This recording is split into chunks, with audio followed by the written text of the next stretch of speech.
हरि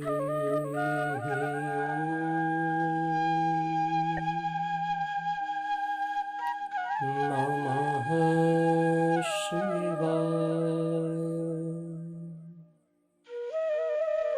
हरे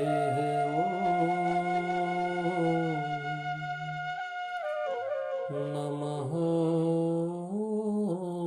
शिवाय। शुभं शुभं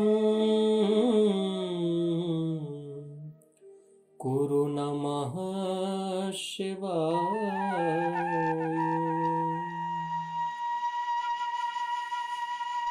नमस्कार, सादर जय श्री कृष्ण। स्वागत है आप सभी का एक बार पुनः श्रीमद् भागवत कथा में। श्रीमद् भागवत कथा के इस क्रम में भगवान श्री कृष्ण की महती कृपा करुणा से, उनकी अनुकंपा से हम लोग विगत कई सत्रों से इस भागवत के दिव्य ज्ञान को प्राप्त कर रहे हैं। यह हमारा सौभाग्य है, परम सद्भाग्य कहें कि भागवत जो है वो हमें सुनने को मिल रही है, आपको सुनने को मिल रही है और मुझे कहने को मिल रही है। श्रोता का भी ये भाग्य है और वक्ता का भी भाग्य है, क्योंकि ये जो सत्कर्म है, ग्रंथ कथा श्रवण करने का जो सौभाग्य है कि बिना परमात्मा की कृपा से संभव नहीं है। रामचरितमानस में गोस्वामी तुलसीदास जी कहते हैं, एहि सर आवत अति कठिनाई, राम कृपा बिनु आव न जाही। यहाँ तक पहुंचने में बड़ी कठिनाइयां होती है। कथा सुनने तक, भागवत, राम कथा इत्यादि जितनी भगवत चर्चाएं हैं, इनको सुनने तक का जो सफर है, यहाँ तक कि हमको समझ में आने लगे, इसमें हमारी रुचि बढ़ने लगे, यहाँ तक पहुंचने में भगवान की कृपा चाहिए। यदि कृपा नहीं है भगवान की, परमात्मा की कृपा नहीं है, तो आपको ये अरुचिकर लगेगा, आपको ये अच्छा नहीं लगेगा। आपको लगेगा अरे ये मुझे बोर कर रहा है, ये मुझे अच्छा नहीं लग रहा है, इसमें मेरा मन नहीं लग रहा है, मैं यहाँ नहीं बैठूंगा, मैं कथा नहीं सुनना चाहूंगा। क्यों?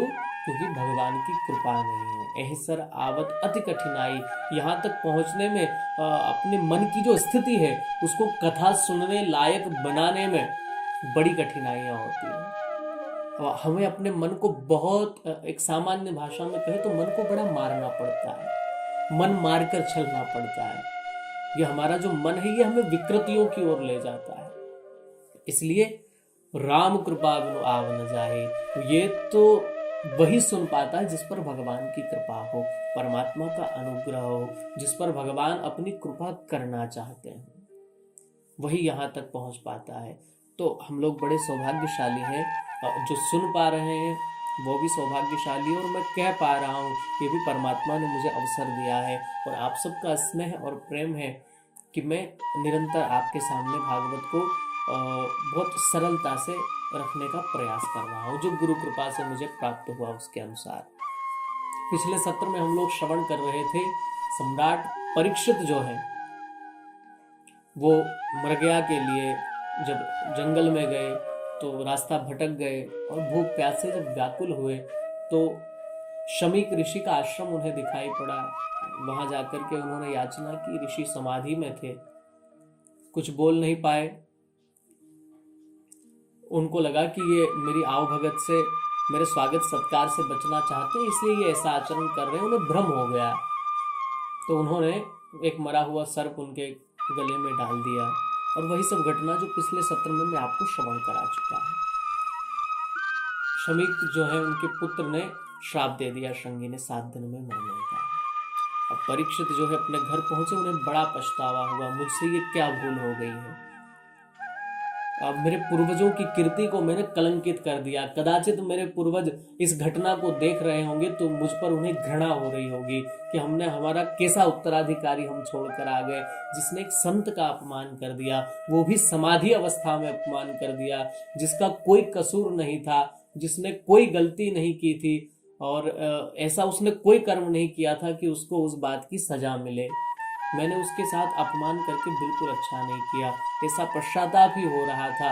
उसी समय शमीक ऋषि का भेजा हुआ उनका जो शिष्य है गौरमुख नाम का वो आया, उसने संदेश सुनाया। वो कहता महाराज आज से 7वें दिन आपकी मृत्यु हो जाएगी, शंगी ने आपको श्राप दे दिया।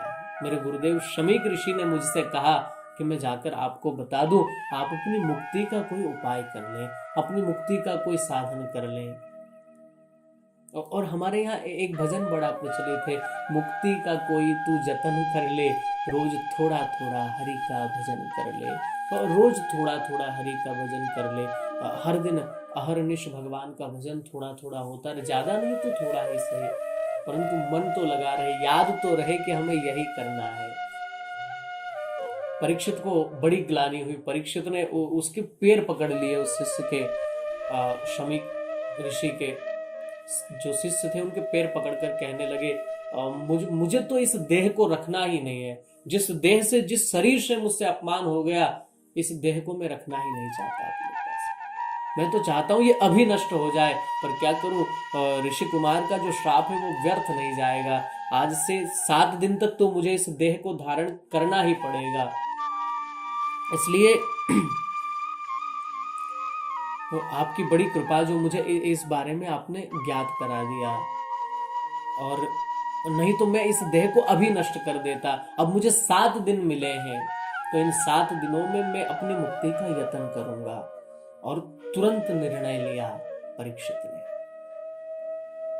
अपने बेटे जन्मेजय को बुलाया, राज्य गद्दी पर बिठा दिया और वल्कल वस्त्र धारण करके एक धोती तन पर धारण की और पहुंच गए गंगा के तट पर शुक्रताल में। बोली शुक्रताल धाम की जय। आज जिसे हम लोग शुक्रताल कहते हैं, वहां जाकर विराजमान हो गए। जब ऋषियों को पता चला, क्योंकि ये बड़े लाडले थे ऋषियों के, संतों के बड़े प्यारे थे, क्योंकि भगवान श्री कृष्ण के भक्त थे, और जो भक्त होता है स्वभावतः भक्त और भक्त आपस में उनका मेलजोल हो ही जाता है। तो ये परीक्षित जो है सम्राट होने के बाद भी भगवान के बड़े प्यारे भक्त थे, क्योंकि भगवान ने इनकी अहर्निश रक्षा की है। यदि भगवान कृपा न करते उत्तरा के गर्भ में जाकर के, तो आज परीक्षित होते नहीं। तो भगवान की कृपानुभूति इन्होंने पाई है। वैसे भगवान ने तो हम पर भी कृपा की है। हर माँ के गर्भ से यदि बालक बाहर सुरक्षित आ जाता है तो ये परमात्मा की कृपा ही है, क्योंकि कहा जाता है गर्भवास समम दुखम न भूतो न भविष्यते। गर्भवास के समान दुख न तो कभी हुआ है और न ही कभी होगा। इतनी पीड़ा इस बालक को होती है। परमात्मा जब तक कृपा नहीं करते तब तक ये बाहर नहीं आता है। परीक्षित पर भी परमात्मा ने माँ के गर्भ से ही कृपा की थी। तो ये भगवान के परम भक्त थे, और सब ऋषि मुनि जितने भी हैं सब जानते थे कि ये भगवान का परम भक्त है। इससे एक दुर्घटनावश एक भूल हो गई, और जिसके कारण आज परीक्षित को 7 दिन में मरने का श्राप लग गया। तो सब ऋषि मुनि जो है वो भी इकट्ठे हो गए। ऐसे धर्मात्मा राजा का हमें दर्शन कर लेना चाहिए। अब केवल 7 दिन उसके पास शेष है, क्योंकि ऐसे राजा का अब हमें दर्शन होने वाला नहीं है। अब जितने भी इस आर्यावर्त के राजा होंगे, जितने भी भारतवर्ष के राजा होंगे, वो सब धर्म निरपेक्ष होंगे। इसलिए इतना गुणवान राजा जो है, हमें लगता है ये अंतिम राजा है भारतवर्ष का, इसलिए इसके दर्शन करना चाहिए। तो सब ऋषि मुनि जो है सब के सब पहुंच गए। जैसे ही परीक्षित ने देखा, जब आंख बंद की थी तो कोई नहीं था, और जैसे ही आंख खोली तो क्या देखते हैं कि हजारों की तादाद में ऋषि मुनि सब खड़े, और ऐसे छोटे मोटे नहीं, जिनकी बड़ी प्रतिष्ठा थी, जिनका बड़ा नाम था, ऐसे लोग भी खड़े हैं। अत्रि वसिष्ठश्च वनः शरद्वान् अरिष्टनेमि भृगुरंगिराश्च परासुतो गाधिसुतोऽथ राम उत्तथ्य इंद्रः प्रमदेद्वबाहो। एक से एक ऋषि आए हैं। अत्रि वसिष्ठ शवनः शरद्वान भृगु अंगिरा इत्यादि बड़े सिद्ध संत जो है उच्च कोटि के, जो शीर्ष पर थे उस समय, ऐसे ऐसे ऋषि मुनि सामने खड़े हैं। आंख खोलकर परीक्षित ने देखा परीक्षित अपना जो भाग्य है उसकी सराहना करने लगे। परीक्षित कहने लगे, उस ऋषि कुमार ने मुझे श्राप दिया है या मुझ पर अनुग्रह कर दिया है? मुझे तो ऐसा लगता है कि उसने मुझे वरदान दिया है, क्योंकि यदि उसने ये जो श्राप न दिया होता, जो आज मुझे वरदान के रूप में दिखाई पड़ रहा है, यदि ये न किया होता तो आज इतने बड़े बड़े उच्च कोटि के ऋषियों का दर्शन मुझे एक साथ कभी न हुआ होता।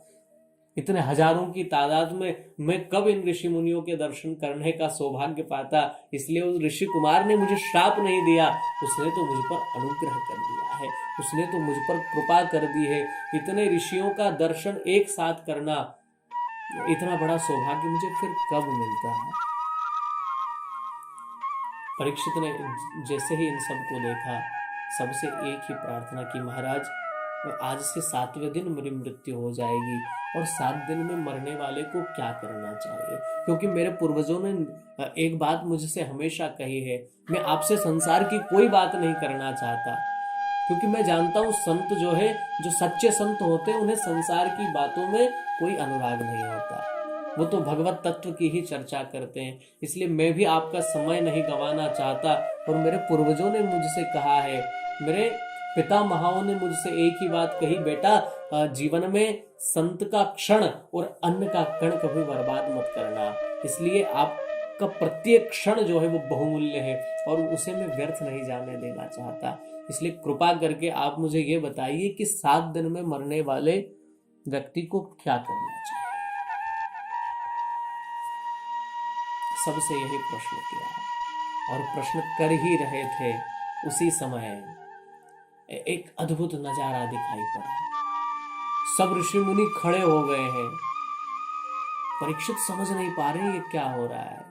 परीक्षित ने जब गौर से देखा दूर, तो उन्हें दिखाई पड़ रहा है, तत्राभवद भगवान व्यासपुत्रो यदृच्छया गामटमानोऽनपेक्षः अलक्ष्यलिङ्गो निजलाभतुष्टौ व्रतश्च बालेरवधूतवेशः। एक अवधूत के वेश में, आहा, जिनके मुख की कांति एकदम चमक रही है, बड़ी बड़ी अलकावली, जिनके बड़े बड़े केश है, जो आजानुबाहु है, जब चल रहे हैं तो भुजाएं, उनके हाथ जो है वो घुटनों तक स्पर्श हो रहे हैं। आजानुबाहु है, जिनकी बाहु, जिनकी भुजा, जिनके हाथ घुटने तक स्पर्श हो रहे हैं। ऐसे लोग कम ही मिलते हैं। एक तो श्री राम जी के विषय में कहा जाता है कि राम जी आजानुबाहु है, जिनके जानू अर्थात घुटनों तक जिनकी भुजाएं पहुंच जाती है, उनको आजानुबाहु कहा जाता है।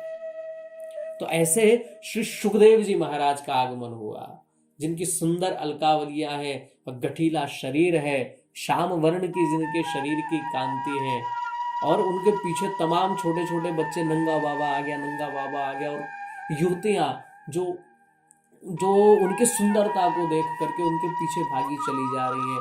पर जैसे ही वो नजदीक आए, उन्होंने देखा कि बड़े बड़े ऋषि मुनि इसका स्वागत सम्मान कर रहे हैं, तो बच्चे सब वहां से भाग गए, जो स्त्रियां थी वो भी सब वहां से भाग गई कि ये कोई साधारण नहीं है, यहाँ तो हमारे सम्राट जो परीक्षित वो भी बैठे हुए हैं, इसका मतलब ये कोई साधारण महात्मा नहीं है। इसके सम्मान में सब लोग खड़े हो गए।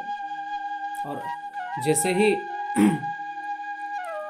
आगमन हुआ, दौड़ करके परीक्षित समझ गए, परीक्षित ने दौड़ करके प्रणाम किया जा करके, और आसन दिया, उचित स्थान पर बिठाया।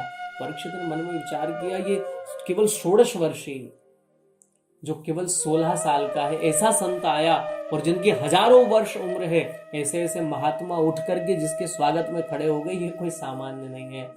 परीक्षित ने बिल्कुल समय नहीं गवाया, दौड़ करके पाद्य अर्घ आदि से पूजन किया, चरणों में दंडवत प्रणाम किया, और उचित इस स्थान पर बिठाया, आसन पर बिठाया, और आसन पर बिठाकर एक ही प्रार्थना की, आप मुझे कृपा करके बताएं